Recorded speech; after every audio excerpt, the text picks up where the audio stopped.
Good morning, interweb. Welcome back to the Artifexian podcast. In this month's episode, we got a business innovation in Cairn, brackets, what notorious schemes are the companies cooking up now? We deep dive into how the Abheski people lived circa 1,000 years before the present. I went to Greece, Bill went to Berlin, the merits, or lack thereof, of cruise ships, tourism, and 80s replica East German flats.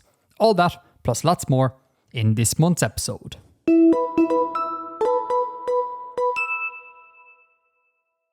Okay, the show. Very, very little follow-up this month. I have just two very, very quick points, and then we can get straight into world building, if that's okay, Bill. Straight into world building, okay. Okay. Well, after two quick points. First point is I just DFYX,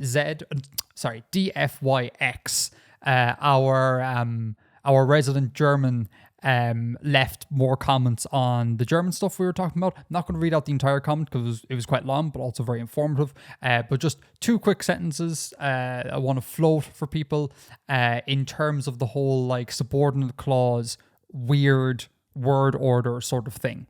Mm-hmm. And also I need to issue a correction after that, so remind me about that. So we talked about how you can say something like der Mann hat Hunger. The man has hunger, standard word order. But then if you say weil, the word because, then the subordinate clause has to be Hunger hat. He hunger has. It goes to SOV in the subordinate clause. DFYX leaves another example of another word order. When you say der Mann hat Hunger, the man has hunger, and you say also or deshalb, which is like a joining adverby thing, I suppose. You then say, isst einen Apfel? Eats he an apple? An apple. So VSO. So you have VSO in subordinate clauses. So this supports your thing from many shows ago, Bill, where you were like, any chance you can have like a bunch of weird word orders in different types of subordinate clauses. According to DFYX, the answer is yes, and we can point to German. I still don't think we should do that. I still think we should just stick with one, like the archaic order, to highlight that. But it's worth knowing. Shouldn't it be DFYX? DFYX. Yeah, I suppose. But I'm allowed to say it in English. Okay. And they also leave another sentence here. Weil Hunger hat, because he hunger has. Isst der Mann einen Apfel? Eats the man an apple. So it goes from SOV to VSO, depending on the clause type. So it's like constructions I don't use because I'm not a native speaker. And then the other thing I want to say, I kept saying the word Dane last time, DENN. It's den. I got that wrong. Dane is the neuter article. Mm-hmm. Dane, sorry, no, it's the accusative masculine article. I'm sure it does other things that I can't think of immediately. But yeah, it's not, the word I was not looking for was not Dane, it was den. I am sorry, DFYX. And the plural dative article. Yes, the plural dative article, yeah. So it does a whole bunch of things, basically. But it's different to den, which is the preposition. Correct. The DEN and DENN are in fact different words and sound different. Who knew? Who knew? So thank you, DFYX, DFYX. Final point of follow-up, like 5 minutes worth of follow-up. It comes from, now it's not Crid, it's, I don't have the page open in front of me. I think it's Tridity, I think is the username. I had speculated last time about maybe they're the Index Diachronica person. Turns out they are, kinda. They didn't make the Index Diachronica. Links in the show notes to Index Diachronica. It is amazing. Go check it out. But they made, Cridity made the searchable version of it, which is just a wonderful utility to have in and of itself. So more kind of conlanging royalty hanging about in and around this podcast. Blows my mind. I don't understand it, but here we are. I feel great. That's awesome. Yeah. Especially because we've been hitting the conlanging pretty hard recently. So it's nice to know that we have the sort of tacit approval of real conlanging people hanging around. I'm a real conlang person. No, I'm not. Other than you. I'm not Like a real conlang person. others than us. I am continuously reminded about my shortcomings when it comes to conlang. There's just so many incredible conlangers out there. Can't even make a whole language by yourself, nerd. Yeah, precisely, Bill.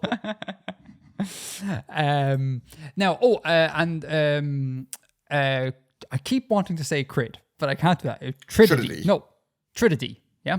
Trinity. Yeah. They also left a comment. I'll just read it out real fast about, again, we're using your words, your names to kind of glean grammatical things like is the language head final or head initial or a mixture thereof, etc., etc. On that topic, Trinity writes, does being head final affect name order? ? I'm thinking of Japanese, which is head final and puts the first name in air quotes last. Which would mean that Yar or Yarte would be a family name, but that just might be a coincidence, etc., etc. I just want to quickly address this. We're not looking at like order of first name, surname to determine some sort of grammatical thing about the language. Rather, I'm trying to see whether or not any of the names imply some sort of grammatical element. Like, do we have genitives going on there? And if so, that we can glean something about the headedness of the language. Like in English, we have John's son of John.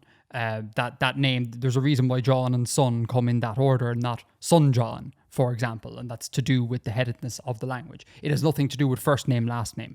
So we're kind of breaking down the individual parts of a first name and a last name and seeing can we get something from that. If that makes sense. I just want to clear that up. And I don't want to make the assertion that because it's Edgar Grunwald, that implies that a language that, German, for example, has to be head initial or something. Like, that's absolutely not an assertion that I'm making at all. You're looking at Yartlen itself and like the way that that's put together, not like the overall name order. Correct, yeah. Or to use another example, like it'd be the equivalent of looking at a word like if you had a person called John Butcher, for example, looking at butcher and being like, is that E-or? Is that like an agentive suffix type thing? That can tell me something about how words are constructed in this language. But not looking at the order of John and butcher, because I don't think that has any relevance here, So just want to clear that up. So those are the 2 points of follow-up, Bill. I guess we just will hear the nice little like chapter sound now, and then we can start doing some world building. Straight into some world building.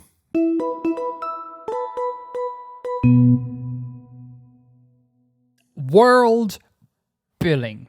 What do you got? World billing. What I've got for you is an update on Lansk and what the Tamar company is getting up to in the recently insurrected city of Lansk. Very good.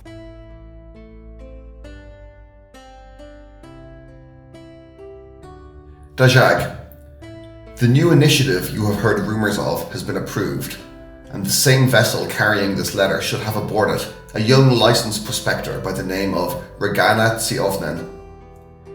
This initiative is of her design, and she is to be extended all reasonable assistance in establishing her practice here. The Finance Board and the Eastern Office have placed great hope as well as significant resources in the success of this venture. I do not believe you have been previously introduced, and her reputation may well not precede her, so allow me to give her a brief introduction that you may understand your new associate's work. She is a native of Vilv, and of a respectable if not exemplary family. She has experienced considerable success working in the Anches and Ebwar, dealing primarily with the potentates and established wealth of those lands, and has by this work elevated her own position. Her recommendation from the Anches office could not be higher. They were loath to have her return to the Spires and lose one of their most capable and profitable agents. As to the new initiative, Regana is being sent to Lansk to assist in the renewal of the district damaged by the insurrection. Her experience as a licensed prospector abroad is being turned towards the raising of capital, the the streamlining of existing industries, and the establishment of new businesses in Lansk itself. The principle of applying these business practices to Abheski affairs has long been suggested and decried in turn. Regana's proposal represents the first complete and well-reasoned attempt to specifically apply these ideas in actual domestic usage. This undertaking was not without some initial resistance in the finance board. However, it has been seen that the good of the company and the good of Lansk are one and the same, more often than otherwise. Further integrating ourselves in the mercantile and industrial makeup of the city can only be to our mutual benefit. A strong tailwind carries all vessels, as is said. Your role in working with Regana is to assist her in liaising with the municipal hall and the new chief bailiff. I assume one has finally been selected, though the news has not yet reached me. She is to be considered your subordinate, but you are expected to give her great liberty in how she conducts her business. As this is a new and untested venture, there may be unprecedented complications of rank and etiquette. We ask you both to approach your working relationship in honest faith and with the good of the company, and thus the city, always as your shared goal. We have but 2 restrictions to place on her, owing to the differing circumstances of working in Abheski cities instead of the Anches. Having become used to cheap labour, she must not be allowed to expect access to the work of those citizens housed in the depot. This would be poor for the population's morale, and could easily be misrepresented by agitating elements still lurking within the city. Similarly, the use of company arms will not be permitted as liberally as she may have grown accustomed to. I hardly expect that you need to be instructed in these matters, and do not take this caution for a lack of belief in your judgment, but I have been directed to make these caveats explicit. We look forward to hearing from you both, and to great success in this new endeavour, for Lansk and for the Tamar Company. Yours, Alet, Finance Board Eastern Office Representative.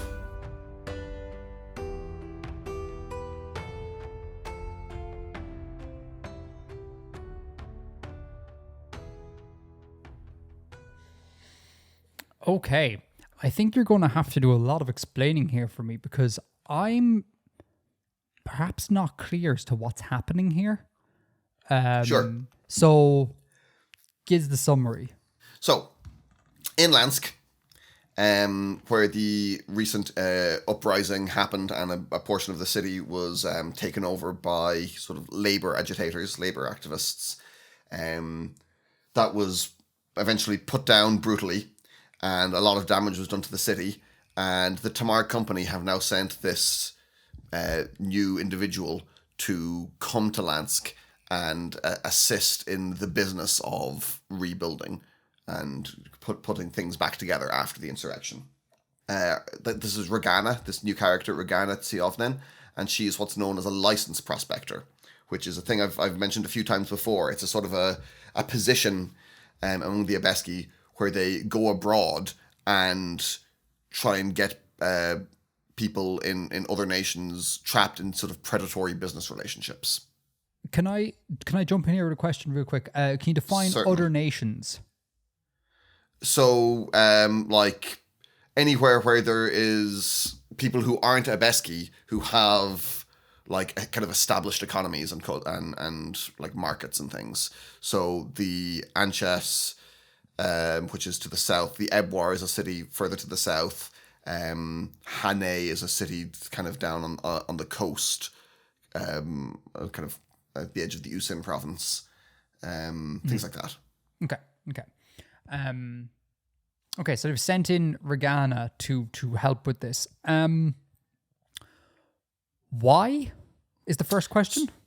So the idea here is that she is going to extend the company's capital and their credit and their resources to people who want to like rebuild or people who want to get their businesses going again. And then if it doesn't work, the company will be able to take control of those businesses. So like predatory lending sort of thing. Yeah, so it'll go two ways. Either they'll succeed, and then that will be good for the local economy, which is something that the company will be in favor of, or they will fail and the company will acquire assets through that. Yeah, I guess my question of why still stands. Why I was asking a different question. I just didn't make it clear enough. Why this outside person? Why her? I'm assuming it's a her. Yes. Yes. Yeah. Yes. Yeah.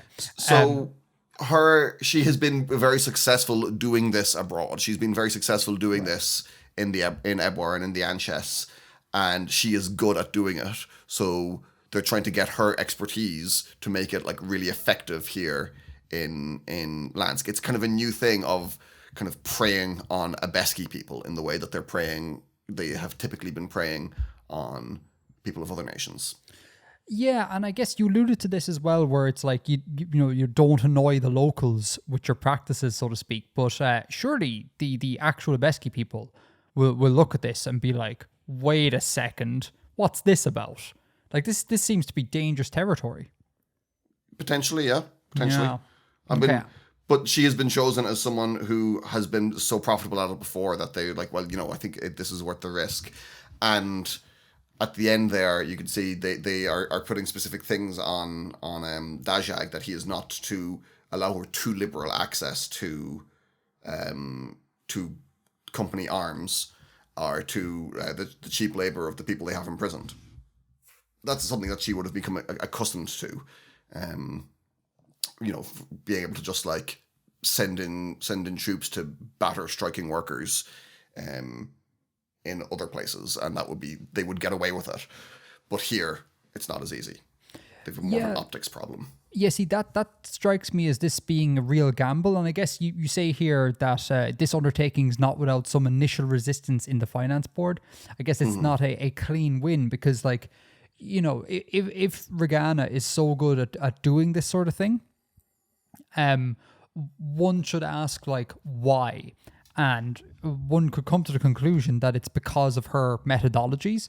And if she's been put in this new situation where some of those methodologies, like access to lethal force and cheap labor and that sort of thing, if those are part of her methodology, stripping her of that may make this a bit of a futile attempt. And then you're in a situation where all you've done is annoy the locals, which is not good. So this seems like I guess it's a risky move, but the reward seems quite high for the company, and I guess that's why they are pursuing this. What part of my thinking here is it's the phenomenon of the brutality that is developed on the fringes of empire returning to the imperial core. Ooh. So like the Abheski have been doing this abroad, and it has been like very, very effective. It's been very profitable for them, and they're able to exploit all these other people. And they think, well, why can't we exploit our own people? Let's try and get away with that. People are great, aren't they? Yeah. Some of them. Some of them. Some of the time. Real quick here, you got the new bailiff. You make fleeting mention to a new bailiff. If I recall correctly, Baurin to Eintov was the chief bailiff of Lansk, and he was yeeted a few months ago at this stage.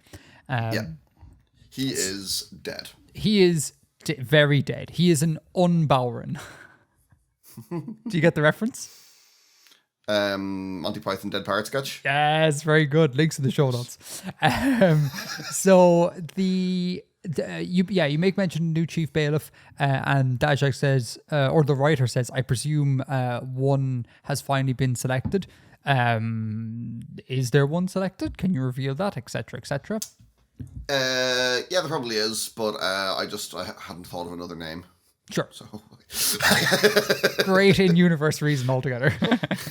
I like the Doylean rather than the Watsonian explanation. Whoa, explain that. Doylean? Watsonian? So it's like stuff that happens for reasons that are like not to do with what happens in the universe is Doylean. Like Arthur Conan Doyle was writing the Sherlock Holmes stories. And then the Watsonian reason is why it happens in universe. because Watson is the narrator of Sherlock Holmes. Okay, cool.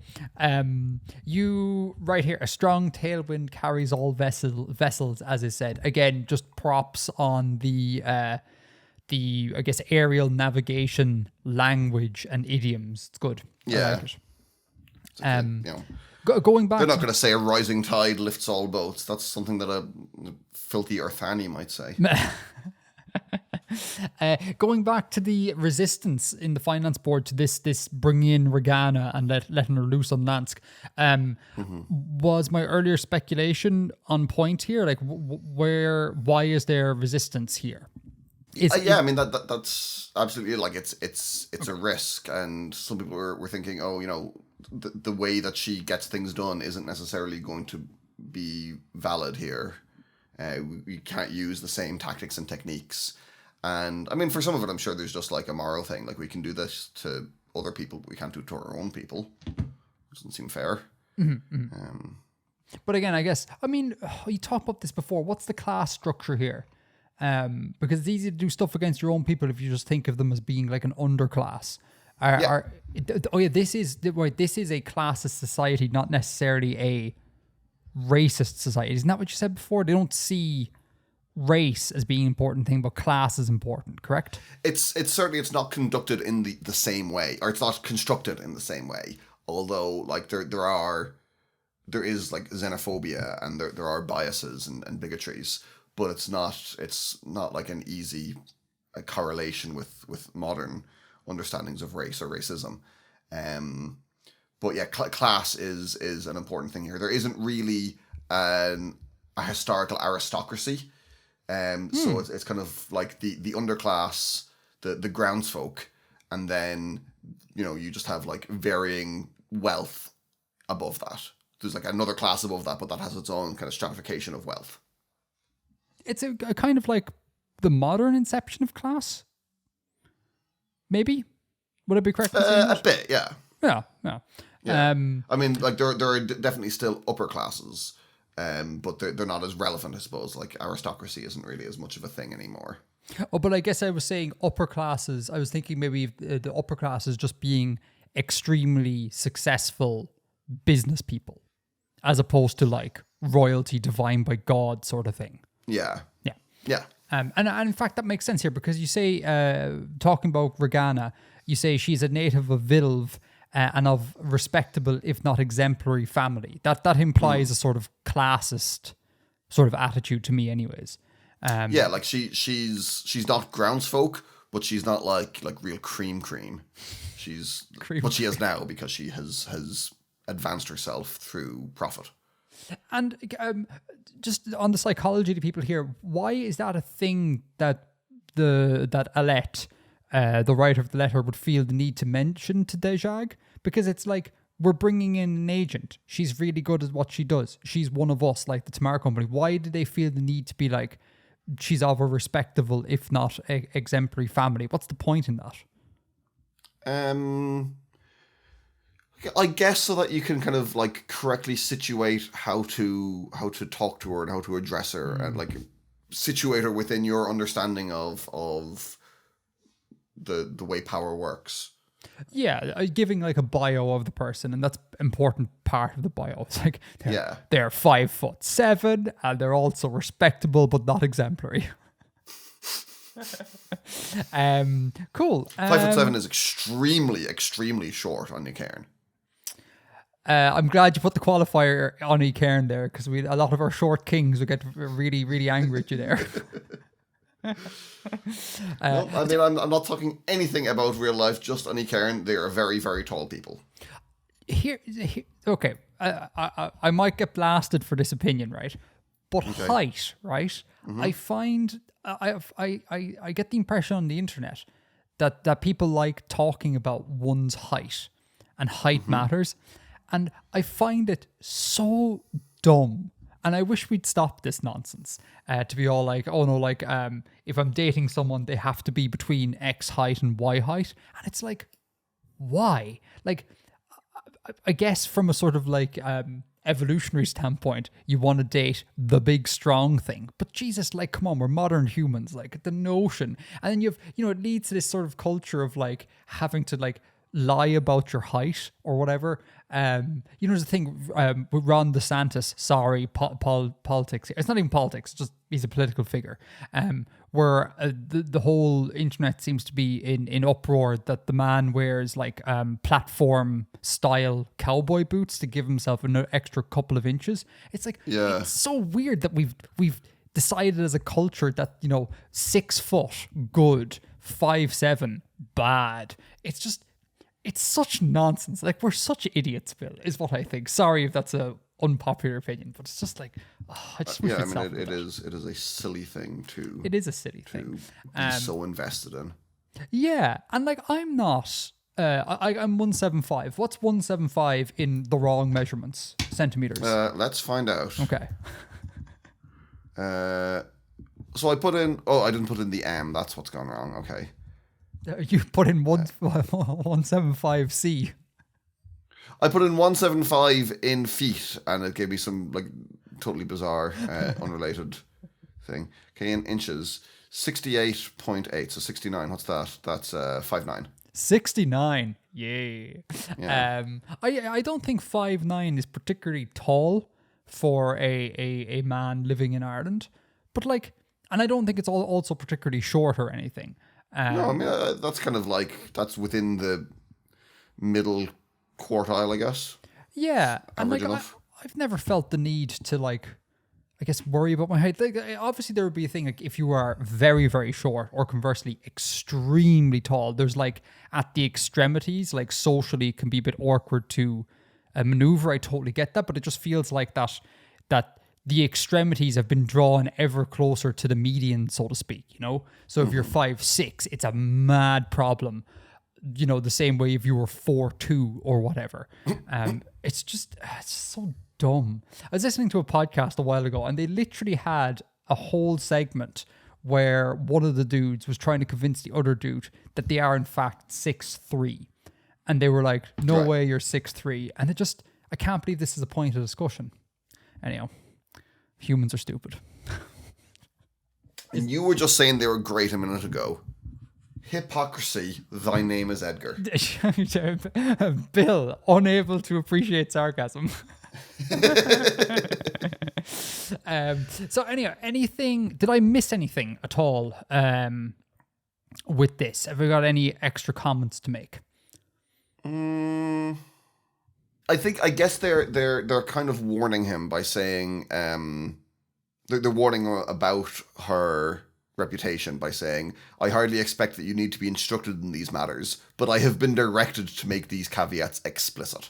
It's like they're not coming out right and saying she is a brute, but they're just putting it there kind of semi-subtly to be careful with it, to keep an eye on her, try and keep her in line.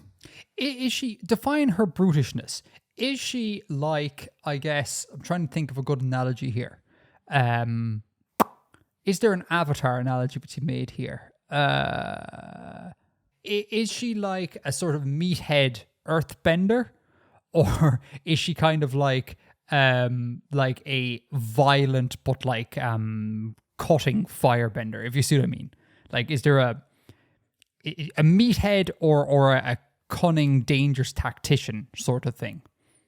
More the latter. Like she's a more like a bureaucrat that will like not balk at directing someone else's violence to occur. Nothing more dangerous than a bureaucrat. Janice from accounting, the most dangerous woman of us all. Yeah. Okay. Cool. Sinead, that's it, is it? Suppose it is. Sinead. Sinead.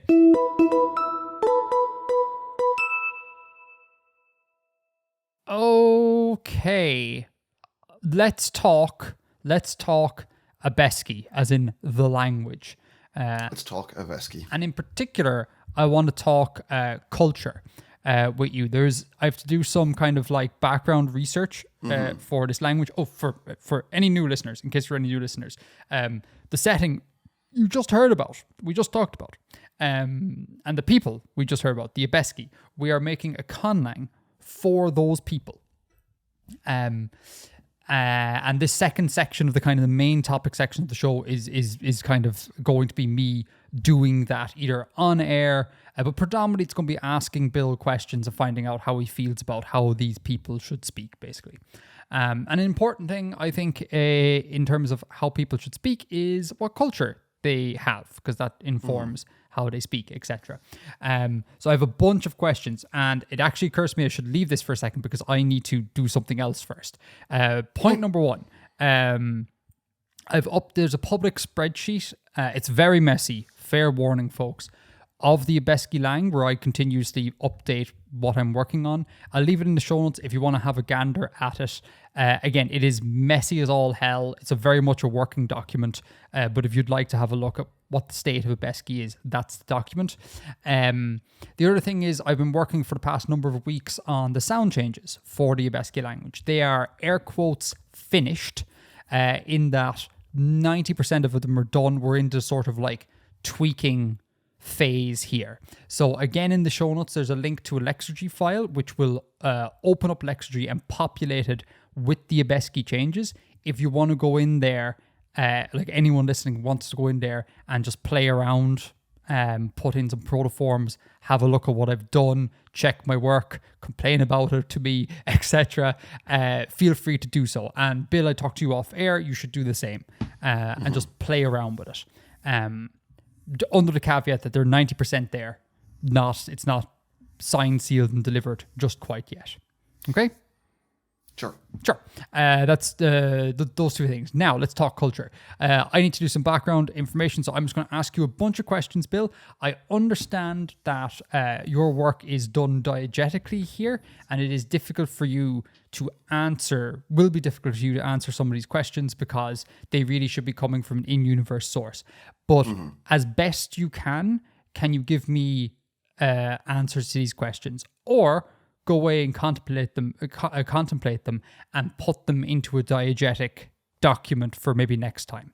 Because these are important questions to answer. So we talked last time about how the peoples of Cairn, the Abheski, the Erthani, the lot of them, I believe, are not from Cairn. Yeah. They come from elsewhere. I would like to know more about this. Cairn being the name of the planet for anyone who isn't. Correct. They are not from that planet originally. Correct. Now, I would like to know more about this. So, where did they come from? They came from another planet within the solar system. Within this solar system?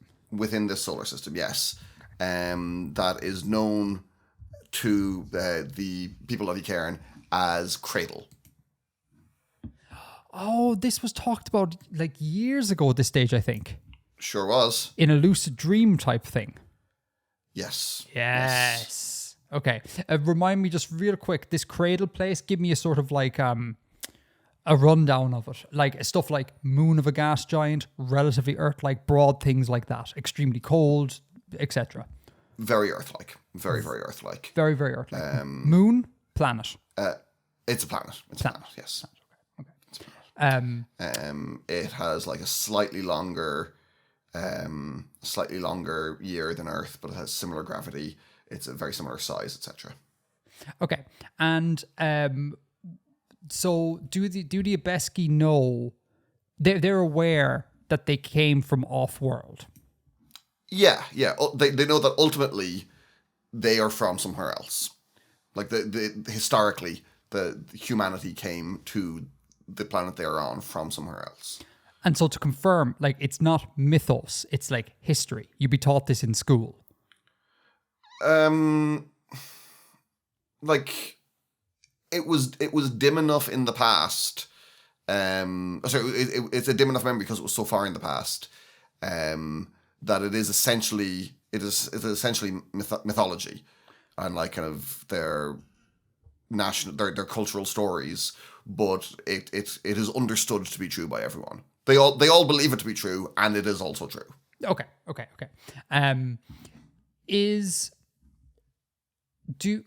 me think. How long ago roughly? Are we talking on the order? We're obviously not talking on the order of hundreds of years. We're talking on the order of many thousands of years. Yeah, thousands of years. Thousands something on of that years. scale. Okay, okay. So would it be mad to assert that when the Abheski were speaking Proto-Abheski, would they have been on Cradle? I don't know enough about the time for languages to alter in that way. I would say they were probably on Abheski, on Icairn. Thank They were God. probably Okay, on Icairn. I'm so glad you said that. Yeah. Great. Okay, great. I mean, look, if you look at like what is I think Proto-Germanic. I think Proto-Germanic was spoken. I mean, caveat, you can't really put a date on these things. You can't be like modern English. It was spoken in 2001, right? Obviously, there's a nebulous cloud around these dates, right? But I think if you Google Proto-Germanic, I think they say it's about 500 BC. Okay. And like Proto-Indo-European, I think is I'm going to get this wrong. Maybe fact check me live here, Bill. I think Proto-Indo-European was spoken anywhere between 2,500 BC and about 4,000, I think. So I mean, these things can go back. That sounds right. Let's see, Proto-European language era circa 45,000 to 4,500 to 2,500 BC. Yeah. Yeah, brilliant. So that's the sort of time frame. As 100. That was a weird way to express that, but anyway. So that sort of time frame, those sort of time frames, what we're talking about. I usually just like in my head, I'm always like my proto-lang is about 1,000 years prior to the modern lang is what I usually do. Yeah. So under that sort of caveat, you're comfortable with saying that they were speaking Proto-Abheski when on Icairn. Yes. Brilliant. Okay. So that means kind of functionally we don't actually need to worry too much about Cradle, which is kind of cool because follow-up questions would have been like, how did they get there? Were they well, actually, we'll ask this because it's interesting. How did they move from Cradle to Icairn? In spacecraft. In a spacecraft. I'm assuming. I wouldn't say I would say there was like waves and multiples, but in spacecrafts. Sure. Are these spacecrafts analogous, or are they the same crafts that they use to fly around the skies? No. Okay. So would I be correct in asserting that they were maybe technologically more advanced back in the day? Yes. Aha. So they have receded a bit on the tech tree. Yes. Something was lost. Something was lost. Or things were lost. Yes. Okay. Now again, when you say this things were lost thing, is any of this happening, do you think, around about the time Proto-Abheski's been spoken, or is this all prior? I would say probably even before that. Even before that. Brilliant. Okay, brilliant. Yeah. So when the Abheski land on Icairn, are they straight off the bat skyfarers? Or what's their kind of like, what's their dominant mode of being? And I realize just this is a very... again, nebulous thing to ask because it's like, what do Irish people do? And like you could say agriculture, and that does make sense, but it's not like everyone obviously does agriculture. But in a sort of broad sense, like, have they been, when they first came to Icairn, are they kind of functioning like they are now? Or is this whole like air maritime stuff a very modern invention? Couple of things. I'll start with that last bit. Sure. They have access to the kind of craft that they have now, more or less, for like 200 years, maybe something like that. That would be a big estimate. Sure. So they're not zipping around the skies. 200 Earth years or less. Sure. So they're not skipping around the skies or skipping around. Sure. Skipping around the skies. They're not doing that back when they're speaking Proto-Abheski. Probably not. No. Probably not. No, Okay. I would say no. But I would say also the kind of assumption baked into the question there, like I would say the arrival is a long time before Proto-Abheski. I'd say it's much more than 1,000 years before. Right. I would say the Abheski don't exist as a group when they come here. God, you gotta love that when. So good. That's how the word is pronounced. There's a H there. You make a very valid case, Bill, and I find it extremely hard to argue against you from a logical orthographic standpoint. But just know you are wrong. I joke. There's a H there. So okay, so that is. I mean, yeah, cool. That's cool. I still think I would need to know a little bit about what the Abheski were doing when they were speaking Proto-Abheski. Are they? Sure. Yeah. But just all I'm saying is they've been there long enough. Humanity has been here long enough that the groups that exist now didn't really exist in any kind of recognizable way when they arrived on Ecairn. Sure. Yeah. Yeah. So 1,000 years ago, they would live in kind of small city-states in a sort of the landscape of where they're from is very. We talked about this the last episode. It's very kind of forested and grasslands. It's Siberia. Very, very much so. Yeah. Okay. Are they predominantly agriculturists, nomadic? Are they mercantiles, in a mercantile sort of culture? And again, with the caveats of obviously now we're trying to paint a whole diverse group of people with like one brush, but from the perspective of coming up with like just basic terms in the language, that's going to be reflective of their culture. So we need to pin something down. So what are you thinking there in that regard?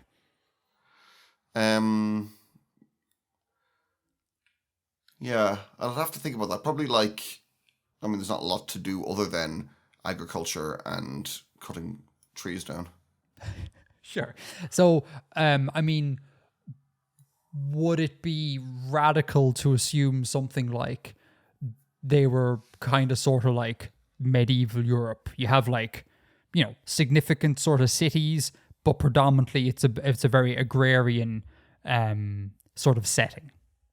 Yeah, I think so. Okay. It seems reasonable. Okay, cool.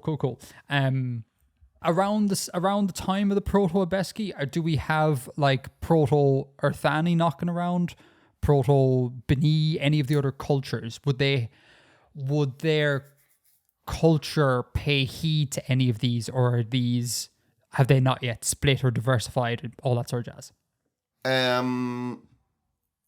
The Beni are about the same back then. Okay, the Beni are non-changing. Yeah, they're weird. Yeah, they are. The Earthani, I think I might have said before that there's like a sort of a distant cultural or like genealogical connection or genetic or whatever connection between the Earthani and the Abheski. So I wouldn't be surprised if their languages were related. Okay.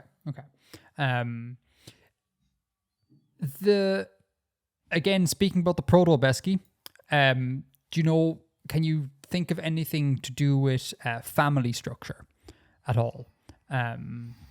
Mainly I ask because I want to know, are terms like mother, father, son, daughter, are they applicable? Because they're quite basic terms and they're nice little like vocab words to have to begin constructing sentences.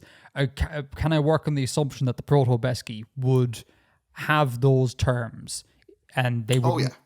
And specifically they would mean the same things that we think of them. Because, for example, in our system, our mother is, well, everyone knows our mother. But if you go to different parts of the world, they will categorize, say, all female relatives on the same level, the same generation as our, what we call mothers, as mothers. Do you know what I'm saying? Yeah. So they'll apply the words a little bit differently. Have you thought about, or can you tell me anything about the family structure in that regard? I would say they use those terms in roughly the same way, but they live in bigger units. It's not just like, nuclear family units. They would live in sort of extended family. Both proto and modern? I was only really answering for proto. I haven't really thought about modern as much. Okay. That's fine. I was more curious more than anything else. I just like the idea that Yar might come home and his you have his granddad, his aunt, his third cousin thrice removed or whatever, just all sitting in the same gaff. I wanted to know if that was a thing. Yeah, well, he's very close with his cousin. He's always writing letters to his cousin. Oh, that's right. Yeah. Okay. While we're on the subject of kinship and kinship terms, just a quick shout out. I'm going to leave 2 links in the show notes to Native Lang's video on kinship terms, which is really good. But actually, I think a much better video for anyone who's seen that video is from Nakari Speardane. I hope I'm pronouncing that correctly. She has a kinship term video, which I think is a lot better and delves into like why different cultures use different terms in terms of like splitting up kinship, whatever. I think it's a great video. So just for anyone who's curious about this, links in the show notes. Proto-Abheski faith. Anything on this? Gods, atheistic. How do they view the place? I feel like they're not massively inclined to religion as a nation, as a people, including in the Proto-Abheski.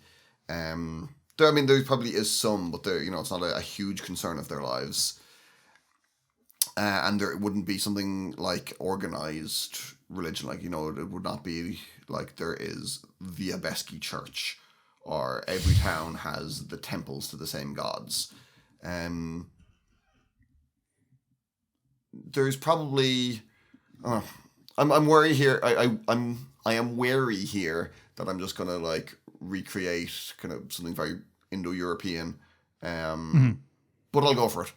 I'd imagine there's something like there is sort of a vague belief in some kind of creator, who's much above everything, and then underneath that they'll have degrees of animism or certain cults in the historical, not in like the pejorative modern sense, but like cults will spring up around ideals or specific events, etc.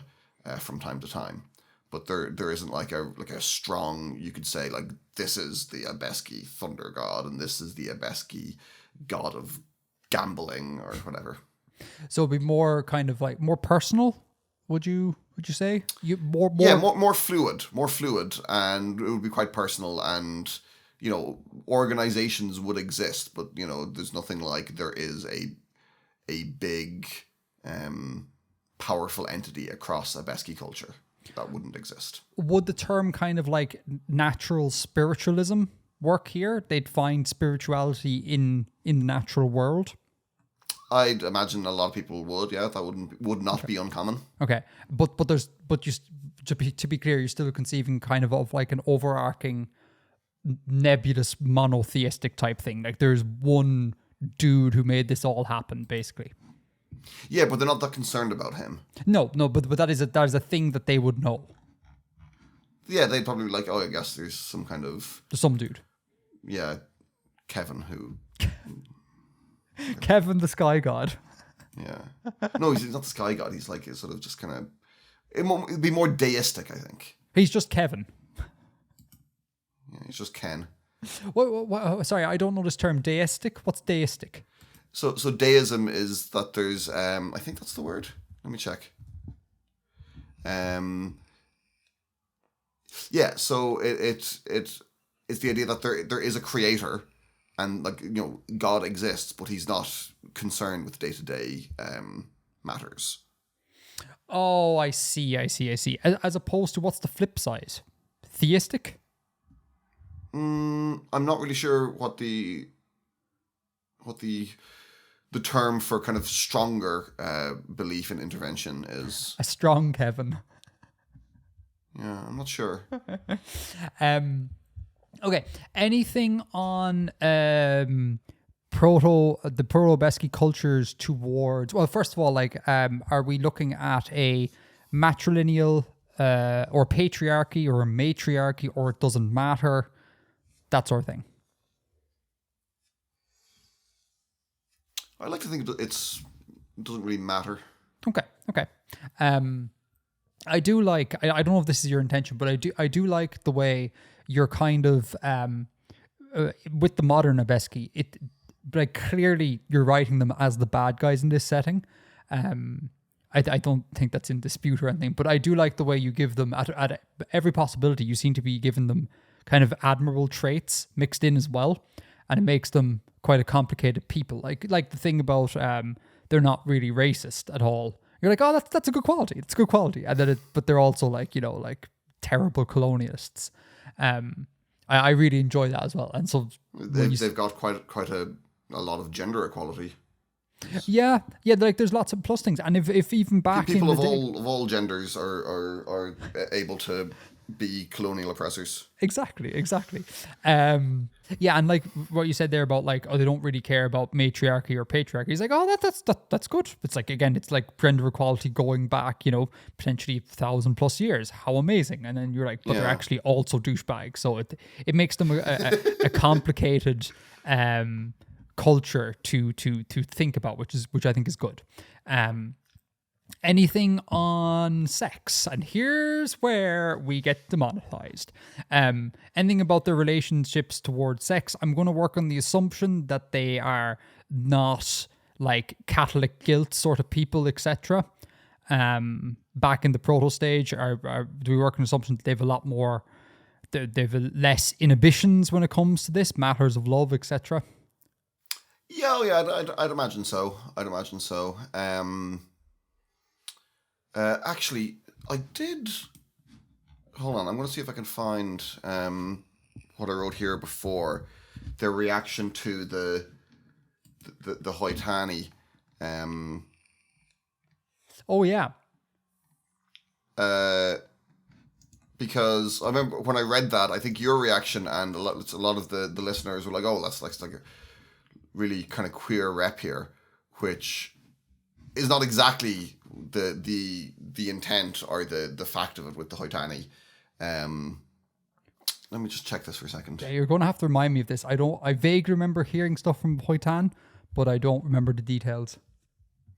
So the Hoitani, they live on an island to the east of kind of the Abheski core, and they're sort of semi-nomadic.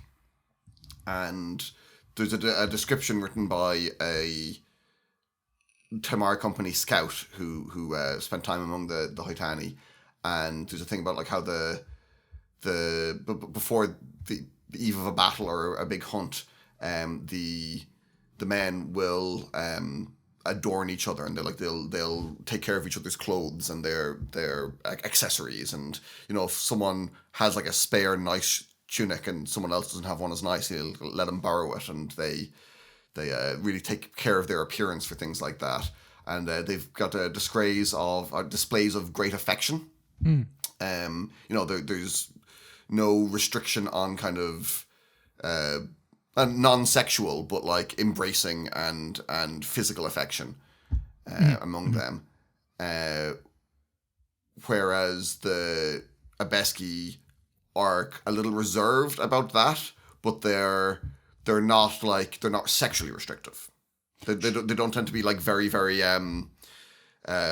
physical and like giving each other hugs and things. So that's a difference there between the Hoitani and them.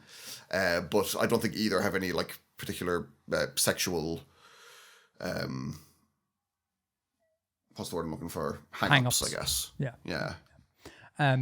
Would it be wrong to assert that the Earthani or the Earthani or the Hoitani represent a kind of like I guess almost basal sort of structure, cultural structure, as in back in the day these three groups would have been very more similar to one another.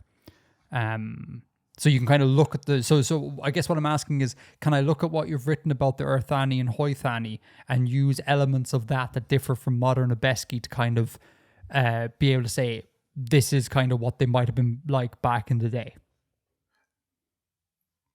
Or would that be erroneous? No. The Hoitani, I would say, are not related to the Abheski. Cool. The Abheski and the Earthani might be, yeah. Okay. Historically, but like they have all progressed from back. It's not like the Earthani are primitive I mean, nor are the Hoitani. They just do things differently. No, that's why I specifically tried to use the word. I guess I'm leading slightly into biology here to use the word sort of basal as opposed to primitive. Like I want to be all like, they're undeveloped. It's just, maybe for whatever reason they just decided that the culture how it was, centuries ago was good for them and kind of stuck with it. In the same way that, like, in the modern world, like we have a bunch of kind of Stone Age cultures still knocking around. I don't look at them and go like, you're primitive as a pejorative. You're just kind of like, I guess that culture is just more basal. It's just like you've a different set of cultural carrots and sticks that you're operating under, and you've decided that way of living was perfect for you and that worked out great, Now, animals. We're getting close to the end of the questions. Thank you for bearing this interrogation. I'm really enjoying this. Thank you. To be honest with you, I was really worried about this because I was like, every question he's going to be like, I can't tell you that because in universe. And I'm really great that you're as open with this as you are, which is fantastic. With my older project, the Anspire, it was very, very, I can't answer anything because everything was diegetic. Here, I'm presenting, like everything I present is diegetic, but I don't, I'm less precious about it. Yeah, it's good. I like it. Animals. I know we've talked about that there's things like flying jellyfish. Oh, yeah.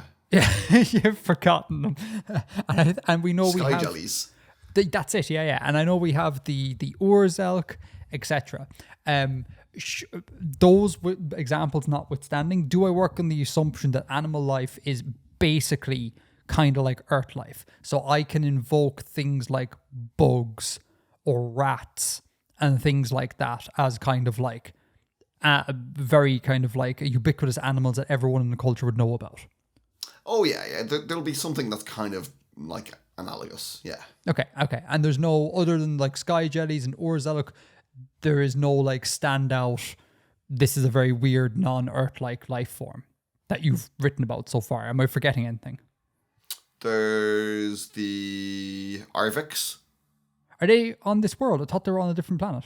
No, the Artifex is an Abheski, Icarian creature. Remind me, what are they? It's like a big scary bird. Big scary bird. A really big scary bird. Flightless. Well, actually, probably not flightless on Icairn. Arvix, Urzelk, and then we have the sky jellies. How ubiquitous would these forms be? Like, example, just this is a pretty crap example. I'm not planning on doing this, but like, would they use? Could you use the term Arvix as a sort of pejorative? Like, if you want some sort of grammatical thing that means bad, like mal in English, it would ultimately derive from, say, Arvix. Would these animals be known well enough for that to be a pathway? Yeah, Arvix, yes. That would be like, they're a scary monster thing, but that might attack your farm. Right. And then Urzelk, ubiquitous? Like, no. Or to rephrase, are any of these kind of like borderline mythological? As in, like, if you see them once in your lifetime, you'd be extremely lucky. The Proto-Abheski would probably have no knowledge of Urzelk. Okay. Maybe I'll come up with some new animals. Oh yeah, hybrid animals for the win. Episode. Avatar hybrid animals. I'd love that.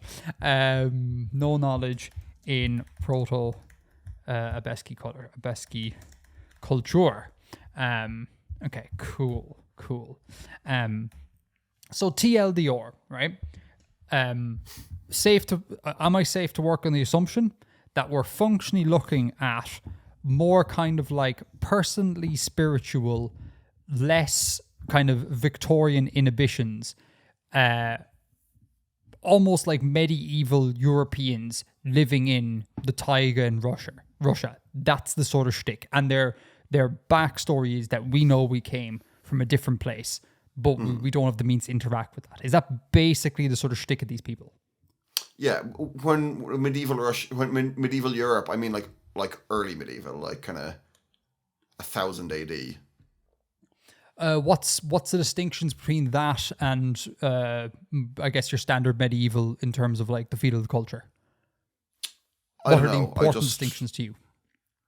I'm not sure. I just think like a little bit less kind of, a little bit less technologically developed, a little bit like not as much kind of in terms of big cities. The Renaissance is further away. Right. Okay. Great. Okay. Those are my questions. Have you got anything pertinent there? Anything that you really want to get across about these proto people? No, I think you've asked some good provoking questions there. Oh. I think a lot of what will be the kind of the reason for the way they are is that they're post-apocalyptic almost, in a sense, that there used to be a lot more, so they're not like just coming from straight from evolving from being apes and then figuring out everything for the first time. There's kind of a cultural memory of things having been different, and I think that is probably why they have things like gender equality, that they came from a society where like the distant past of having to have strong gender roles has been forgotten, and they've come up again, but kept that discovery from before. Yeah. Cool. All right. That's main topic done. Would you like to do a green room? Dun dun dun. I mean, I don't know if I've a lot to say for the green room. Do you have a lot to say for the green room? Well, I have. Both of us have been on holidays, and I don't know. I don't know if anyone's actually interested in any of this, but like I quite like sharing stories of travels. Let's do it. I mean, it'll be 10 minutes tops. Like, it's not a big thing at all. Sounds like a wonderful 10 minutes.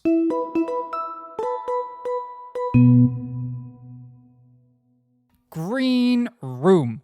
I went on holidays. First time since 2018. Wow. Yeah, it's been too long. We only managed to get away for like 3 days. But it was, oh my God, it was worth it. Do you know what I find, Bill? I don't know if you ever get this, but Novelty, there's a time dilation that occurs with Novelty. Do you ever experience that? Where if you're doing something novel, time runs at a different pace. Does that sound alien to you? I think I know what you mean. Yeah, because we went to Greece. We went to an island called Santorini, which is just like super touristy. Like, it's a bog standard touristy type thing to do. Yeah. Package sun holiday. It is kind of like a package sun holiday. The idea was that we can't really, myself and the captain, we can't really escape for like a week at a time because of our duties with my father. So we were like, can we go somewhere for a small amount of time and really feel like we've seen a place, right? Like, no point going to Mongolia for 3 days. You haven't really seen Mongolia. You've just potted around Ulaanbaatar for a little bit, you know? So I was like, well, why don't we find small places to go to? And so I began looking at like various islands. Santorini came up because there's functionally about 3 things you can do there if you're not interested in just bathing in the sun. And it was like 1 thing per day. Perfect. So that's what we did anyways. But we were only there for 3 days, and it felt like 2 weeks because everything was novel. So time just slowed to a crawl. Like, it was crazy. Absolutely crazy. And I honestly, I can't wait for our honeymoon next year, which hopefully we're going to go for many weeks. Like, throw all caution to the wind and just really make this thing happen. And that'll feel like I'm going to be gone for like a year with the way time dilation works. Just, it'd be great. Anyway, so I just want to share a couple of things about Santorini. I'll put a link in the show notes to the Wikipedia page if you want to read about it. Just 2 things I want to share: cruise ships and fake towns. I had never seen a cruise ship up until going to Santorini, IRL. And those things are gross. I have always just thought they were very unappealing. Not just like, I don't want to go on a cruise, but just like the idea, like, they must be crawling. Like, crawling with diseases and things. Yeah, they must be filthy. Yeah, I know. It's not good. And like, I'd hate to be.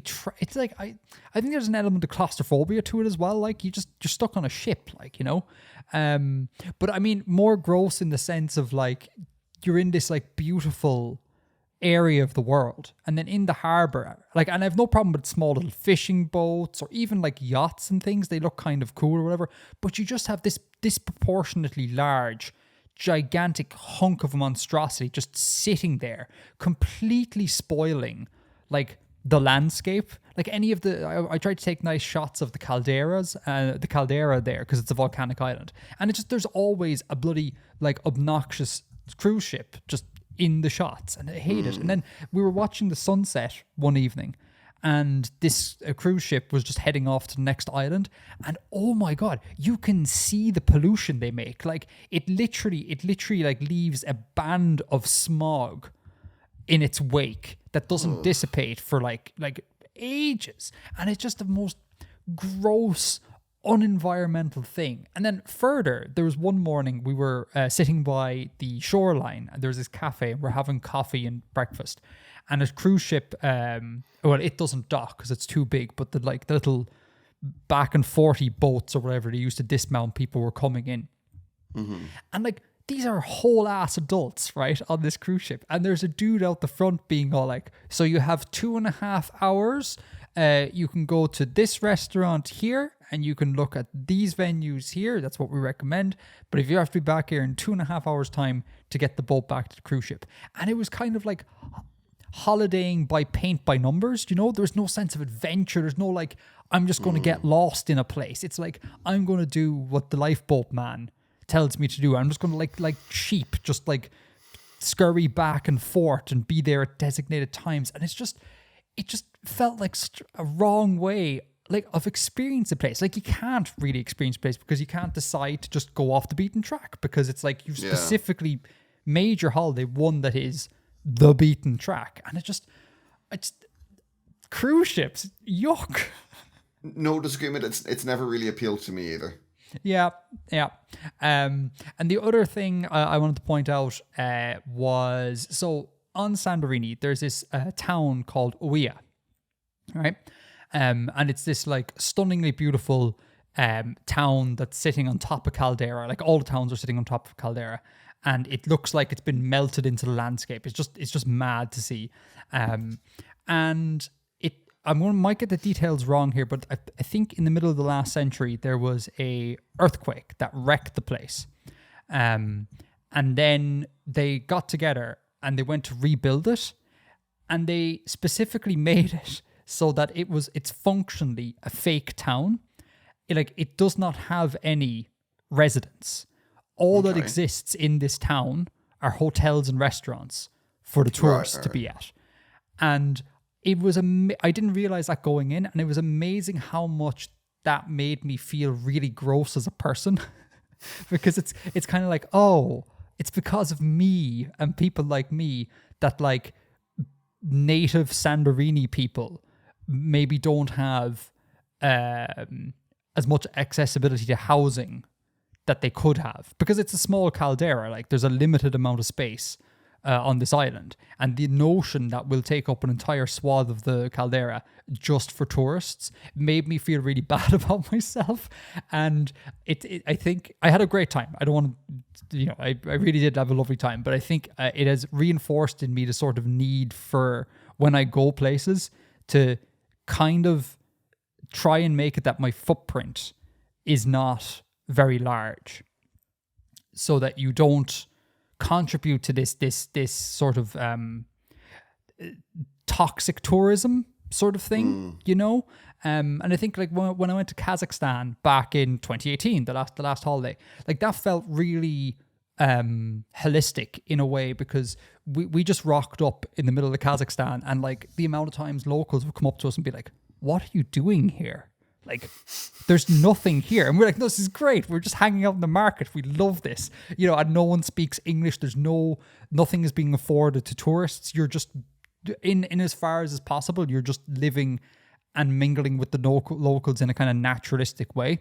And that, I think, is a beautiful thing. But the notion that this tourist industry has made it so that they erected a big, like a Vegas-style town, where it's all show with no substance, it broke my heart, and I felt bad about myself. So shan't be doing that again. Yeah, I know what you mean. Like, I feel a bit uncomfortable whenever anything is like really being catered to me.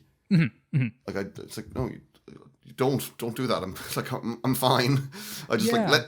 let me know where the bus is and like a restaurant and an ATM, and like don't make it about me. I'm just here to hang out. Don't kind of Yeah, I agree. And because otherwise, I like, share your discomfort. yeah, like otherwise, like, what are you experiencing? Like, you're experiencing kind of like, in this case, a Grecian theme park, Yeah. and not actually Greece. You know? Yeah, it's just.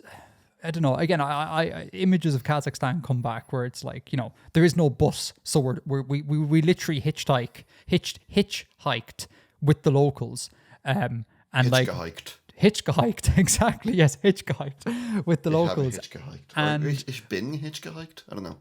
ich habe hitchhiked. Is what I would say, but yeah, and like the bus stop was like outside of a convenience store. A bunch of locals just stand there waiting for someone to come by, and we just stand with them and hop in these cars, and like that was beautiful. Like that was absolutely lovely. But like private tour buses, all that sort of thing is just it breaks my heart. But anyhow, had a lovely time. Turns out, to no one's surprise, Greece and its islands just have stunning weather. It's great. I'd recommend going to get away from the Irish winter. It's wonderful.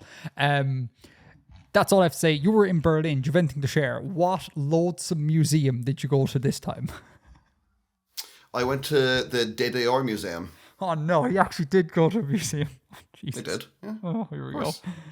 Well, I brought this upon myself. What is the museum? And what did you do there?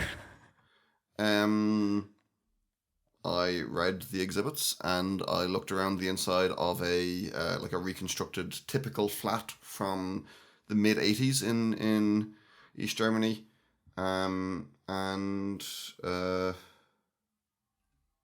learned a fair bit more about like how it actually operated as a country, and yeah, it was pretty interesting. What was better though was I went to the Soviet War Memorial in East Berlin, in Treptower Park. Was there a large bear statue? What? A large bear pulling apart an atom. Yes, of course. No, so it's like this massive, like it's a massive park, and there's this one section of it which has these two kind of. It's really hard to describe.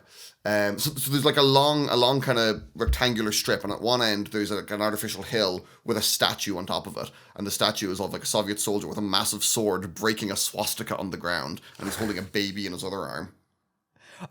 And that looks along this kind of like long stretch where there are graves, and on either side of that there's like 8 basalt slabs which are carved with reliefs, and there's a quote from Stalin about the war on each one. On one side it's in Russian, on the other side it's the same quote in German, and they were to represent the 16 states that made up the USSR, like the 16 republics. And then at the far end from the massive statue, this is where I came in, there's like these two kind of wedge-shaped huge stone constructions, and when you look at them from a distance, it's like a flag like hanging at an angle, and there's these 2 more soldiers like kneeling in grief. It's so big and monumental, and it's like the kind of thing I'm really not used to seeing. We don't have any massive monumental public sculpture in Ireland really, so it was very novel, and I really liked the sculptures. The reliefs carved on the sarcophagi I didn't enjoy as much, but it was a hell of an experience, just like the size of it all. It was cool. I have 2 questions. One, why were you in Berlin? Was it just a holiday? Yeah, okay, cool. Were you in Berlin before? This is like mine. Ich war da 4 oder 5 Mal. 4 oder 5 Mal? Ja. Warum Berlin? Why Berlin? So I went once years ago when I had a girlfriend who was studying in Germany for a year. So we went at the end and we spent some days in Berlin. And then I went a few years ago with friends, and This time I was going over to visit people again. Oh, interesting. Interesting. The other times I was visiting people. Okay. And the thing that I found interesting, you said they had a replica 80s, a model of a 80s apartment, East German 80s apartment. Yeah. That seems... Oh, and I read a book. I read an East German children's book. No.